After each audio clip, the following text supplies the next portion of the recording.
22 रुपये का नए अंक में आपका स्वागत है दोस्तों। झारखंड की राजनीति में एक नई पहल देखने को मिल रही है और इसके पुरोधा हैं जयराम महतो। चूंकि लोकसभा चुनाव के बाद और लोकसभा चुनाव में जिस प्रकार से अप्रत्याशित रूप से जयराम महतो और उनकी पार्टी को मत मिला है, उससे बहुत सारे लोग इस पार्टी की तरफ अब खींचे चले आ रहे हैं। जैसा कि आप जानते ही हैं दोस्तों कि जयराम महतो जो हैं वो झारखंड भाषा खतियानी संघर्ष समिति के वो नेता हैं।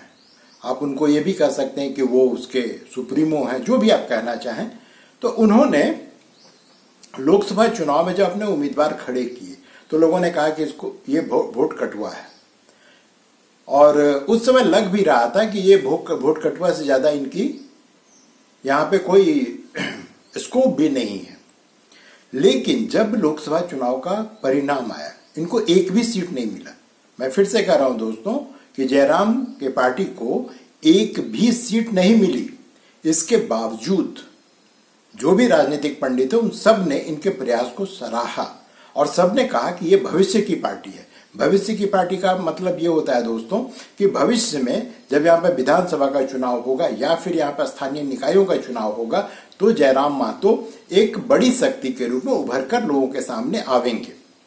इसके साथ ही दोस्तों राजनीतिक पंडितों का मानना यह भी है कि जयराम महतो जो है एक विकल्प दे रहे हैं, एक राजनीतिक विकल्प दे रहे हैं। 24 साल झारखंड को बने हो चुका है और 24 साल में यहाँ पर लगता है जैसे म्यूजिकल चेयर चल रहा हो। हेमंत बने, हेमंत के बाद में फिर बीजेपी का कोई बन जाएगा, फिर बीजेपी के बाद में फिर से हेमंत या फिर चंपई भी बन सकते हैं बीच में गैप को भरने के लिए। और ये एक म्यूजिकल चेयर चल रहा है। वही पुराने चेहरे, वही पुराने नेता, वही पुराने मंत्री, वही सब यहाँ पे झारखंड को चला रहे हैं। और दोस्तों किसी छुपी हुई नहीं है कि इन गठबंधनों के सरकार के कारण झारखंड को जहां बहुत आगे बढ़ना चाहिए था, ये खनिज संपदा संपन्न राज्य है, उसके बावजूद ये विकास के सभी मापदंडों पर फिसडी साबित हो रहा है। आप यहाँ के किसी अस्पताल में, सरकारी अस्पताल में चले जाइए, आप उसकी जर्जर दशा को देखिए। यहाँ पर एक और एक्सेलेंस स्कूल खोला जा रहा है, वहीं पर दूसरी तरफ जो यहाँ के प्राइमरी स्कूल हैं उसके हालात जाकर देखिए, उसके भवन को जाकर के देखिए, और शिक्षक जो वहाँ पे टीचर्स हैं उनके क्वालिटी को देखिए। आप माथा पीट लेंगे, आप माथा पीट लेंगे कि इस राज्य जिसके पास संसाधन की कोई कमी नहीं है, इसके बावजूद इस राज्य में विकास के जो भी मानदंड होने चाहिए वो सब में ये राज्य फिसडी है। और निकट भविष्य में अगर यही राजनीतिक नेतृत्व यहाँ पे बना रहा तो आप कोई बहुत ज्यादा यहाँ पर बदलाव की उम्मीद नहीं कर सकते। बदलाव से मेरा कहने का मतलब है कि जो हालात हैं वो इससे ज्यादा बेहतर हो जाएंगे, इसकी भी कोई उम्मीद नहीं है। अब जयराम महतो से उम्मीद क्यों है? ये एक जो कहते हैं ना कि फ्रेश एयर, जो कहते हैं ना कि ताजी ताजी हवा की तरह जो है झारखंड के राजनीति में उभर रहे हैं। इनसे उम्मीद इसलिए है क्योंकि जिन मुद्दों पर ये काम कर रहे हैं या जिन मुद्दों को उठाने की कोशिश कर रहे हैं वो सफल हो रहे हैं, असफल हो रहे हैं, यहाँ पे ये मुद्दा नहीं है। मुद्दा ये है कि जिन मुद्दों को उठा रहे हैं वो सीधे सीधे जन सरोकार के मुद्दे हैं, वो सीधे सीधे आम आदमी से जुड़ा हुआ मुद्दा है। वो यहाँ पर मतदाताओं को ये नहीं बता रहे हैं कि हम यहाँ पर जो है स्मार्ट सिटी बना देंगे या यहाँ पे स्मार्ट हॉस्पिटल बना देंगे या कुछ कर देंगे, ये उसकी बात ही नहीं कर रहे हैं। ये कह रहे हैं कि जो लोगों को, जो आदमी के प्रतिदिन की आवश्यकताएं हैं उसकी पूर्ति कैसे हो, उससे जुड़े हुए जो मुद्दे हैं उसको ये उठा रहे हैं। इसी के साथ में जो झारखंड की अपनी एक संस्कृति है, आप उसको आदिवासी संस्कृति कहिए या झारखंडी संस्कृति कहिए, आप जो भी इसको नाम देना चाहें, उस संस्कृति को बचाने का काम भी ये कर रहे हैं। और बचाने के काम तो कर रहे हैं या नहीं कर रहे हैं, कोशिश जरूर कर रहे हैं, जो कि इस पार्टी, इनके जयराम महतो के पार्टी के नाम से ही स्पष्ट है कि ये भाषा और जो खतियान यहाँ पर है, जो खतियान के आधार पर यहाँ पर स्थानीय नीति बनने की बात हुई है, उसको बचाने की ये बात कर रहे हैं। जिससे स्पष्ट है कि वो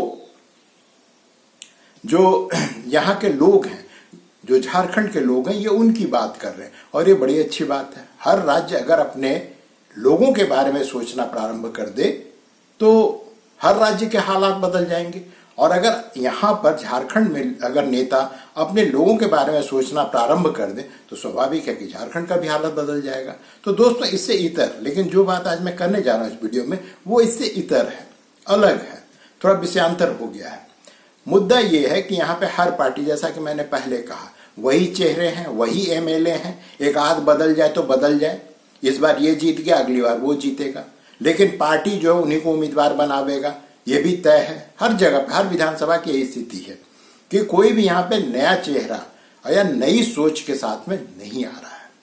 अब जब जयराम महतो को लोकसभा चुनाव में जबरदस्त वोट मिला, हालांकि वो जीत नहीं पाए, लेकिन अनेक विधानसभाओं में उनको इतना वोट मिला कि अगर वहां पर अपने उम्मीदवार खड़ा कर दे विधानसभा चुनाव में तो उनकी जीत कमोबेश निश्चित है, अगर कोई बहुत बड़ा बदलाव जो अभी के हालात हो उसमें ना हो तो स्वाभाविक है कि हर कोई आज के तारीख में जयराम महतो की पार्टी से टिकट चाहता है। तो संख्या जब बढ़ने लगी तब जयराम महतो ने एक मानदंड, इन्होंने 10 मानदंड तय किए हैं कि जो व्यक्ति इन मानदंडों को तय करेगा हम उन्हीं को उम्मीदवार अपनी पार्टी का बनावेंगे। जो मानदंड है वो आप देख लीजिए। उसमें ये बात कह रहे हैं कि भाई शिक्षित होना चाहिए, मैंने कम से कम ग्रेजुएट हो, और अनेक मानदंड हैं, 10 मानदंड हैं। तो जो इन मानदंडों को पूरा करेगा, जयराम महतो का कहना है कि हम उन्हीं को टिकट देंगे। अब सोचिए दोस्तों कि ये कितनी बड़ी बात है। अभी आपको बड़ी छोटी बात लग रही हो, लेकिन आप ध्यान से सोचिए कि जो आपके माननीय हैं, चाहे वो सांसद हों या फिर आपके विधायक हों, बुरा लगेगा जो मैं कहने जा रहा हूं, चोर उचक्के, निरक्षर, अनपढ़, ये सब के सब आपके विधायक और सांसद बने हुए हैं, जो अपनी भाषण जब वो मंत्री पद का शपथ लेते हैं या विधायक का शपथ लेते हैं या सांसदी का शपथ लेते हैं तो देख करके उनको तरस आता है। अब इस जगह पर ये कह रहे हैं जयराम महतो कि हम पढ़े लिखे लोगों को टिकट देंगे, ये तो बड़ी अच्छी बात है। जब वो पढ़ा लिखा होगा तभी तो अपने अंतर्गत आने वाले अधिकारियों को हैंडल कर पाएगा।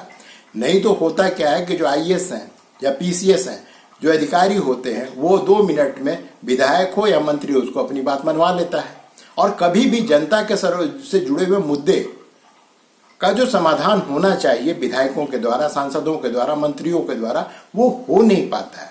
अब जयराम महतो इसको बदलना चाहते हैं। अब इससे क्या अन्य दलों पर, जो अन्य दल के नेता हैं या अन्य दल के जो उम्मीदवार होंगे विधानसभा में, क्या उस पर कोई फर्क पड़ने वाला है? कोई फर्क पड़ने वाला है? उत्तर है नहीं। अगर आप कहिए यहाँ पर कि एक उठाइए मुद्दा कि आज अब के बाद जैसे कोई भी विधायक का या एमएलए एमपी का चुनाव जो है वो अनपढ़ व्यक्ति नहीं लड़ सकता है, लोग तुरंत जो है कहने लगेंगे लोकतंत्र खतरे में आ गया, लोकतंत्र में हमारी भागीदारी को कम करने का प्रयास किया जा रहा है। अगर किसी नेता ने कहा तो उसकी तुलना हिटलर से हो जाएगी। और कहने का मतलब ये है दोस्तों कि ये संभव ही नहीं है। आप अगर इस तरह की कोई भी बात अगर करेंगे तो आपको लोग जो राजनीति करते हैं, जिनका राजनीति पेशा है, उनको ये लगेगा कि ये आदमी या तो पागल हो गया है या फिर ये कुछ इसकी मंशा ठीक नहीं है। लेकिन जयराम महतो इस दौर में ये बात कहने को तैयार है और खुले तौर पे कह रहे हैं कि भैया अगर तुम ग्रेजुएट नहीं होगे या फिर जो मानदंड मैंने तय किया है वो अगर तुम उसको अगर पूरा नहीं करते हो तो हम तुमको टिकट नहीं देंगे। और सिर्फ टिकट ही नहीं देंगे, तुमको अपने पार्टी कार्यालय में, चाहे वो जिला स्तर पर हो, प्रखंड स्तर पर हो, उसमें बैठने भी नहीं देंगे, तुमको वहां पे पदाधिकारी नहीं बनाएंगे। ये अपने आप में बहुत बड़ी चीज है। और अगर जयराम महतो को राजनीतिक सफलता मिलता है, अगर उनके विधायक जीतकर आ जाते हैं, तो स्वाभाविक है कि इसका प्रभाव अन्य दलों पे तब जरूर पड़ेगा जब उनके अनपढ़ उम्मीदवार हारने लगेंगे या उनके वो उम्मीदवार जिनको कि जनता से कोई सरोकार नहीं है, जनता से कटे हुए नेता हैं, जब वो हारने लगेंगे तभी बदलाव आएगा।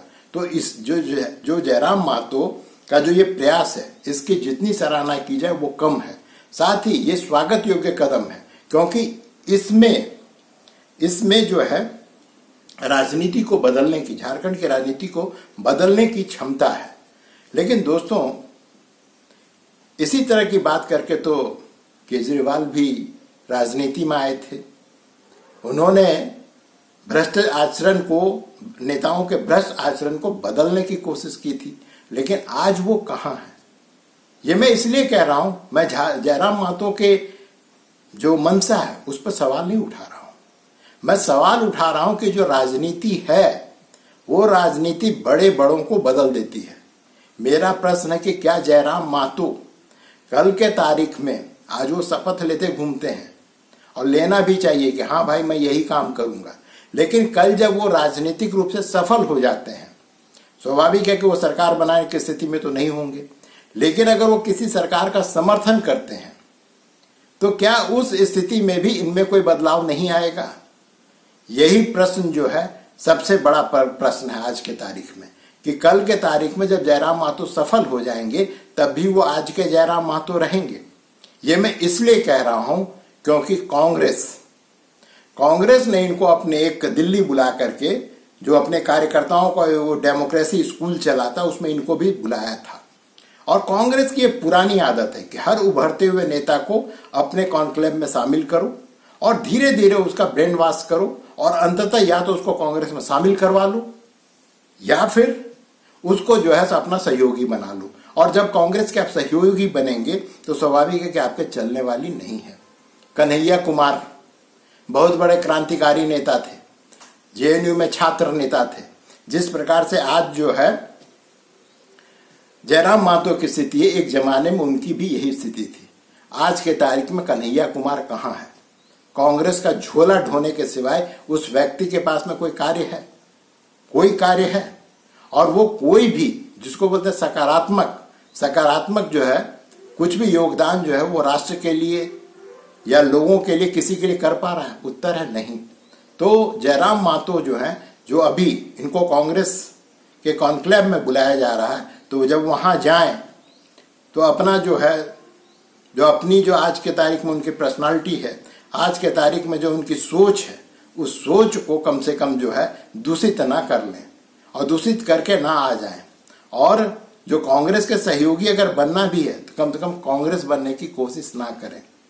इस बार बहुत सारे लोगों को कांग्रेस में आशा दिखाई दे रहा है, लेकिन दोस्तों ये अंधे के हाथ में बटेर है। ये फिर से 99 को भी रिपीट कर पाएंगे, इसकी संभावना बहुत कम है, क्योंकि राष्ट्रीय राजनीति आज से जो 10 साल पहले था वो अब नहीं है।